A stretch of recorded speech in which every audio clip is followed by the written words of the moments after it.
معاشرے کے اندر بہت ہی غلط فلسفے پروموٹ کر چکے ہیں میرے بھائیوں۔ نبی کریم صلی اللہ علیہ وسلم کی بعض احادیث سندن اگرچہ کمزور بھی ہوں لیکن مفہوماً دیگر روایات ان کو تقویت اس قدر پہنچاتی ہیں۔ روایات کو چھوڑیے، یہ اتنا اہم باب ہے کہ اللہ رب العزت کلام حمید کے اندر جب کوئی حکم نازل کرتے ہیں اس میں کیا کہتے ہیں؟ یا ایھا الذین آمنو، اے ایمان والو۔ اس ایمان والوں کے اندر کیا عورت شامل ہوتی ہے کہ نہیں ہوتی؟ ہوتی ہے۔ مرد شامل ہوتے ہیں کہ نہیں ہوتے؟ ہوتے ہیں۔ ایک ہی حکم جاری کرنا ہو، ایمان والوں کی حکم جاری کرنا ہو، یا ایھا الناس، یا ایھا الذین آمنو، کافی ہوتا ہے۔ لیکن کچھ احکامات اتنے ضروری ہوتے ہیں جن کو اللہ رب العزت الگ الگ مومن مردوں کو بلا کر مومن عورتوں کو مخاطب کر کے سمجھانا چاہتے ہیں۔ ان میں سے ایک حکم یہ بھی ہے، قل للمؤمنین یغضوا من ابصارہم۔ بتائیے یہ حدیث ہے؟ یہ قرآن کی آیت ہے۔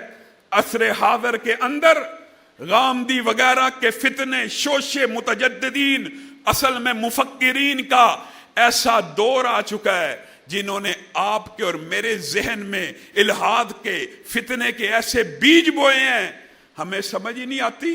ہم سمجھتے ہیں ان کی باتوں میں آ کر کہ چہرے کا پردہ ہی نہیں ہے۔ آپ مجھے بتائیے، اللہ رب العزت نے کلام حمید کے اندر مومن مردوں کو الگ حکم دیا، اپنی نظروں کی حفاظت کرو، اور اس کے بعد اللہ رب العزت کیا کہہ رہا ہے؟ نظر کی حفاظت کرو تو ہی شرمگاہ کی بھی حفاظت ہو جائے گی۔ مفہوم یہی ہے کہ اپنی نظروں کو جھکاؤ گے تو شرمگاہوں کی حفاظت ہونا آسان ہو جائے گی۔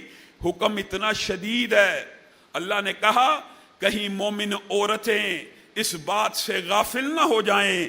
قل للمؤمنات، الگ حکم کیا، یغضضن من ابصارہن، وہی الفاظ مومن عورتوں کے لیے بھی ہیں۔ ہمارے معاشرے میں فلسفہ پتہ کیا مشہور ہے؟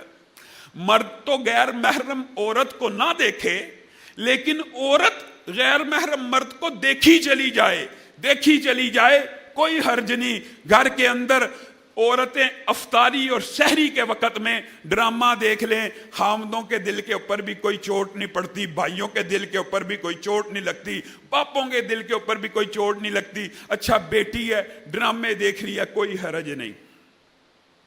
نبی کریم صلی اللہ علیہ وسلم کی بعض احادیث اس بات کی طرف اشارہ کرتی ہیں کہ جو کوئی بندہ غیر محرم عورت کو دیکھتا ہے، بہتر ہے کہ اس کی آنکھوں میں سیسا ڈال دیا جائے۔ یہ ابھی دیکھنے کی بات ہو رہی ہے، اور معاشرہ جس برائی میں مبتلا ہے اللہ رب العزت اس کے بارے میں ارشاد فرماتے ہیں، لا تقربوا الزنا۔ کہاں پہ ہے قرآن پاک میں کہ زنا نہ کرو؟ کہاں پہ آیا ہے؟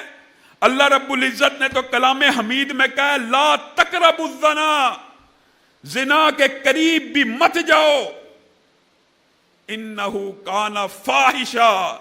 اور یہ امت محمدیہ کے اوپر صرف حرام نہیں ہے، یہ کانا، یہ شروع ہی سے جس دن سے آدم پیدا ہوئے اس دن سے ہی اللہ تعالیٰ نے اس کو حرام قرار دیا اور برا رستہ قرار دیا۔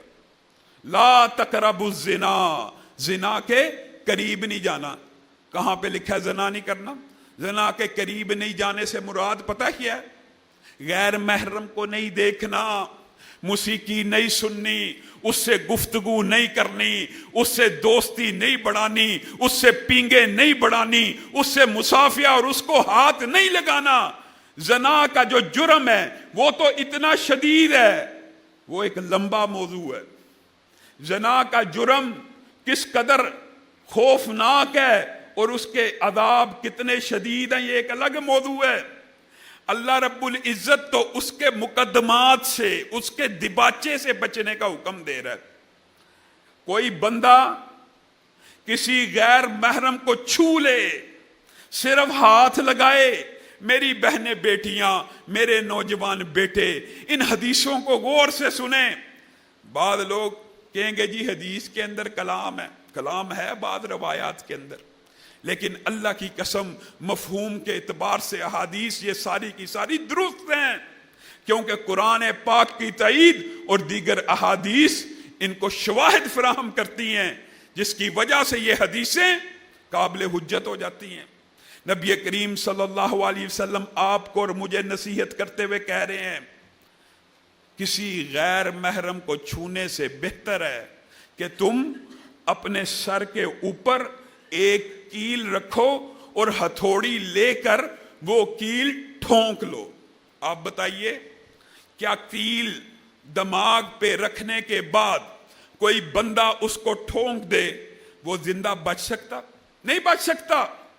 اس حدیث کے اندر سے یہ مفہوم پوشیدہ ہے کہ اگر غیر محرم کو صرف چھونے والے کو اندازہ ہو جائے کہ یہ جرم کتنا سنگین اور کبھی ہے، وہ خودکشی کر لے، لیکن اس کا دردناک عذاب اپنی جان پہ نہ لے، یعنی خودکشی کرنا پسند کر لے گا۔ جس قدر شدید عذاب اس کو آگے ملنا ہے، محدثین نے لکھا ہے اس عذاب کو دیکھ کر بندہ کہے گا کاش میں اپنے ہاتھوں کو کینچیوں سے کاٹ ڈالتا جو ہاتھ غیر محرم کو ٹچ ہوا۔ یہ زنا نہیں ہے، یہ صرف چھونے کی بات ہے۔